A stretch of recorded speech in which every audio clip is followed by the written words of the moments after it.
तो अब हम लोग सबसे पहले बात करते हैं कि जावास्क्रिप्ट होती क्या है। सीखेंगे तो हम तब पहले पता होना चाहिए होता क्या है जावास्क्रिप्ट। तो बेसिकली जो जावास्क्रिप्ट का यूज़ होता है वो होता है जो हमारे वेब पेजेस होते हैं उनको और ज़्यादा डायनामिक बनाने में। अब ये वेब पेज क्या होता है, जब आप किसी वेबसाइट पे जाते हो जो आपकी स्क्रीन पे आपको दिख रहा होता है उसको हम एक वेब पेज बोल सकते हैं। फॉर एन एग्जांपल आप facebook.com पे गए, अब वहाँ पे facebook.com/login नाम का एक राउट है। फॉर एन एग्जांपल एक यूआरएल है स्लैश अबाउट अस, एक यूआरएल है स्लैश प्राइवेसी पॉलिसी। तो वो सब अलग अलग वेब पेजेस हैं। हर एक यूआरएल एक वेब पेज के साथ वहाँ पे कनेक्टेड है। तो उस वेब पेज को और ज़्यादा डायनेमिक बनाने के लिए मेरा जावास्क्रिप्ट का यूज़ होगा।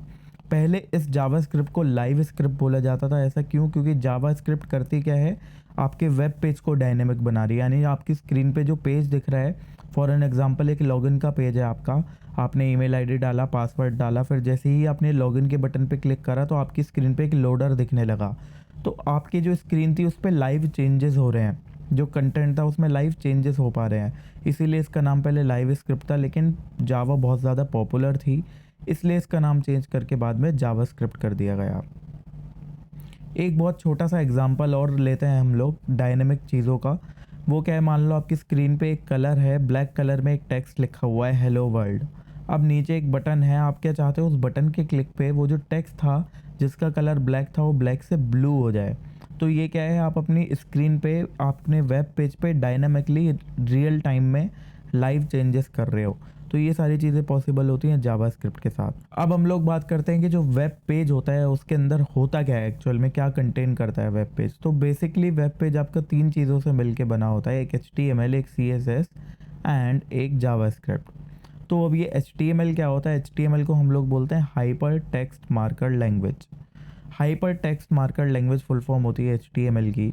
ये क्या करता है, जो भी आपके एलिमेंट्स अपनी स्क्रीन पे आप देख पा रहे हो, फॉर एन एग्जांपल एक टेक्स्ट हो गया, बटन हो गया, बैकग्राउंड पीछे जो हो गया वो पूरा का पूरा एक स्क्रीन का डिव हो गया, डिव बोलते हैं वहाँ पे हम उसको। तो ये जितनी भी चीज़ें होती हैं जो भी आपको स्क्रीन पे दिख रहे हैं एलिमेंट्स छोटे छोटे, फॉर्म एक पूरा कंप्लीट है। जैसे फॉर्म के अंदर क्या होता है, इनपुट होते हैं टेक्स्ट के, एक हेडिंग हो गई टेक्स्ट की और एक बटन हो गया, वो सब कुछ HTML से बना है। देन आपका CSS से क्या होता है, CSS से हम लोग कंटेंट को ब्यूटीफाई कर सकते हैं। फॉर एन एग्जांपल आप सबने बचपन में ड्राइंग तो करी ही होगी, ये कुछ लोग अभी भी करते होंगे। तो जब आप ड्राइंग करते हो तो पहले आप, फॉर एन एग्जांपल मुझे किसी एक माउंटेन की सीनरी बनानी है, तो सबसे पहले मैं जो माउंटेन का आउटलाइन है वो पूरा का पूरा डिज़ाइन करूँगा, दैट इज़ HTML। कि पहले मैंने एक उसका एलिमेंट बनाया माउंटेन का, फिर उसको सुंदर बनाने के लिए, उसको ब्यूटीफाई करने के लिए मैं उसके अंदर कलरिंग करूँगा। तो माउंटेन की जो मैंने एक सीनरी बनाई है उसके अंदर जो मैं कलरिंग कर रहा हूँ वो कलरिंग होती है CSS के थ्रू। यानी कि उस कंटेंट का कलर क्या होगा, उस कंटेंट में शेडो कितनी होगी, उस कंटेंट की पोजीशन क्या होगी, वो सारी चीज़ें हम CSS के थ्रू डिसाइड करते हैं। बट ये इन दोनों में ही लॉजिकल पार्ट नहीं आया, ना तो HTML में कुछ लॉजिक लगता है ना CSS में लॉजिक लगता है। जो हमारे जावास्क्रिप्ट है वहाँ पे एक्चुअल में लॉजिक का यूज़ होता है चीज़ों को मैनिपुलेट करने के लिए, या फिर अपने सर्वर से कनेक्ट करने के लिए, या फिर अपना जो वेब पेज है उसको कहीं और रीडायरेक्ट करने के लिए। सारा लॉजिकल काम जावास्क्रिप्ट के अंदर होता है। एक बहुत छोटा सा एग्जांपल लेते हैं। अगर एक मान लो लॉगिन का फॉर्म है जहाँ पे आपको दो टेक्स्ट इनपुट दिख रहे हैं और एक लॉगिन का नीचे बटन दिख रहा है। अब यहाँ पर इस पूरे फॉर्म के अंदर जो HTML है वो यूज़ हुई है यहाँ पे इनपुट बनाने के लिए, टेक्स्ट इनपुट बनाने के लिए, एंड ये जो बटन दिख रहा है ये बनाने के लिए।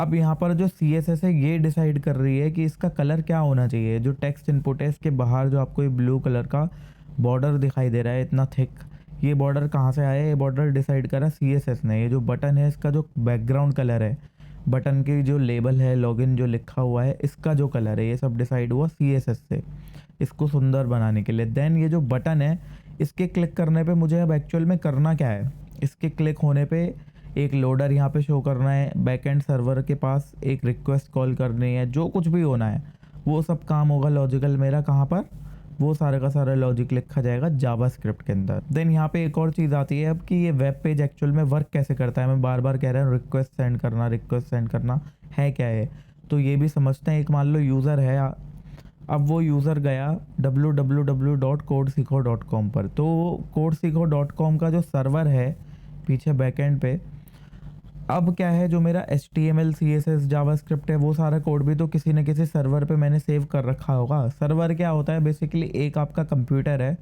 वो कंप्यूटर 24 घंटे रन कर रहा है और उस कंप्यूटर के अंदर आपका कोड स्टोर्ड है।